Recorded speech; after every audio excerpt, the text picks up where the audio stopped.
Good morning all of you. हम अपना chapter number 19 हाशिए पर पहुंच गए समुदाय एवं सामाजिक न्याय इसके बारे में पढ़ेंगे। हाशिए का मतलब है मार्जिन। जैसे कि आपके पेज पे लास्ट में जैसे ये देखिए, ये जैसे लास्ट में आपके मार्जिन है ना, इसके बाद यानी कुछ नहीं, सब ख़त्म हो गया, यहीं तक है जो भी आप डाटा लिखोगे। या फिर ये देखो, ये वाली लाइन, इसके नीचे आपको कुछ नहीं लिख सकते आप। ठीक है, मार्जिन लाइन जहाँ पे सब कुछ एंड हो जाए, तो उसी को हम हिंदी में हाशिए बोलते हैं। ठीक है, तो हाशिए पर पहुंच गए समुदाय, जो कुछ कम्युनिटीज़ हैं, समुदाय हैं, वो किस पे पहुंच गए? हाशिए पे, मार्जिन लाइन पे पहुंच गए। और एवं सामाजिक न्याय, और हम सामाजिक न्याय के बारे में पढ़ेंगे। तो देखिए, हाशिएकरण की समझ, इसका मतलब क्या है? सामाजिक रूप से हाशिए पर होने का अर्थ है ऐसे समुदाय जो एक अलग भाषा बोलते हैं, अलग रीति रिवाज अपनाते हैं और हैं, या बहुसंख्यक समुदाय के धर्म से अलग धर्म अपनाते हैं। वे अपनी गरीबी के कारण सामाजिक दृष्टि से निम्न श्रेणी में आते हैं। वे स्वयं को हाशिए पर महसूस करते हैं। प्राय इन हाशियाई समुदाय में अनुसूचित जाति, अनुसूचित जनजाति एवं धार्मिक दृष्टि से अल्पसंख्यक समुदाय हो सकते हैं। सरकारी दस्तावेजों में आदिवासियों के लिए अनुसूचित जनजाति शब्द का प्रयोग किया जाता है। आदिवासी समुदायों की एक सूची भी बनाई गई है। तो देखिए, हाशिएकरण की समझ, इसका अर्थ क्या है? सामाजिक रूप से जो हाशिए होते हैं उनका मतलब क्या है? सामाजिक रूप से इसका मतलब है ऐसा समुदाय जो अलग भाषा बोलता हो। जैसे आपकी गली में, मान लीजिए आपकी गली में सब लोग हिंदू हैं और उसमें से एक ने क्या किया, अपना धर्म परिवर्तन करके मोमडन यानी इस्लाम धर्म अपना लिया, तो ये क्या है? वो अलग हो गया, तो उसे हम बोल सकते हैं कि वो हाशिए है ना।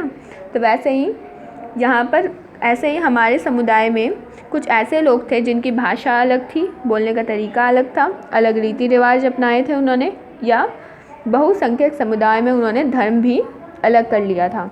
वे अपनी गरीबी के कारण सामाजिक दृष्टि से निम्न श्रेणी में आते थे, और ये लोग बहुत गरीब थे, इसी वजह से निम्न श्रेणी में आते थे, यानी सबसे लोअर कॉलम में आते थे। ठीक है, लोअर लेवल पर माने जाते थे। वे स्वयं को हाशिए पर महसूस करते हैं। वो स्वयं को किस पे महसूस करते हैं? हाशिए पर, यानी मार्जिन लाइन पर। प्राय इन हाशियाई समुदायों में कौन कौन जातियाँ आती है? अनुसूचित जनजाति आती है, यानी शेड्यूल कास्ट, शेड्यूल ट्राइब्स आती है, अनुसूचित जनजाति, इन्हें हम आदिवासी भी कहते हैं। और धार्मिक दृष्टि से जो कुछ अल्पसंख्यक समुदाय हैं, जैसे इस्लाम धर्म को कुछ रिजर्वेशंस भी दी गई हैं क्योंकि ये अल्पसंख्यक हैं। इस्लाम धर्म, ईसाई धर्म, बौद्ध धर्म, जैन धर्म, इन लोगों को क्योंकि अल्पसंख्यक माने जाते हैं। ठीक है, यानी छोटी संख्या में माने जाते हैं, इसी वजह से। तो आगे ये बताया गया है कि जो सरकारी कामकाज में जो अनुसूचित जनजाति है उसे आदिवासी बोला जाता है, यानी आदिवासियों को अनुसूचित जनजाति के नाम से जाना जाता है। और आदिवासी समुदाय की एक सूची भी, यानी एक लिस्ट भी बनाई गई है। आदिवासी कौन लोग हैं? आदिवासी शब्द का अर्थ होता है मूल निवासी। आदिवासी शब्द का क्या मतलब है? कि जो वहीं के रहने वाले लोग हों, उन्हें हम मूल निवासी कहते हैं।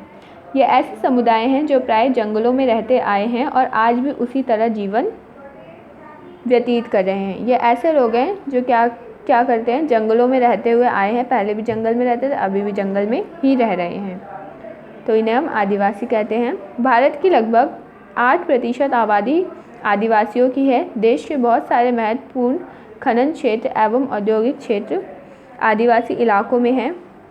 तो भारत का लगभग 8% जो पॉपुलेशन है वो किसकी है? आदिवासियों की है। और भारत के जो महत्वपूर्ण खनन है, खनन का मतलब क्या होता है? खनन क्षेत्र, जहाँ पर ज़मीन की मिट्टी की खुदाई करने पर, यानी अर्थ की खुदाई करने पर हमें क्या मिले? कोई ना कोई धातु या कोई ना कोई मूल्यवान चीज़ मिले। तो वो कहाँ पर थे?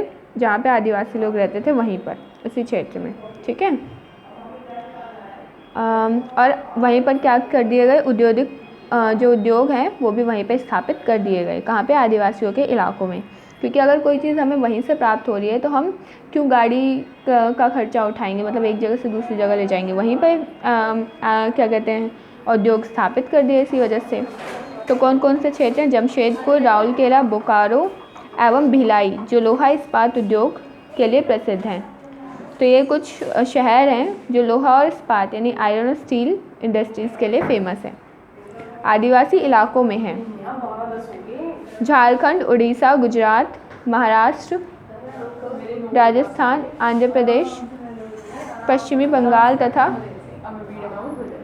उत्तर पूर्व के अरुणाचल प्रदेश, असम, मणिपुर, मेघालय, मिज़ोरम, नागालैंड एवं त्रिपुरा आदि। ये कुछ हमारे राज्य हैं जहाँ पर आदिवासी लोग ज़्यादा संख्या में मिलते हैं।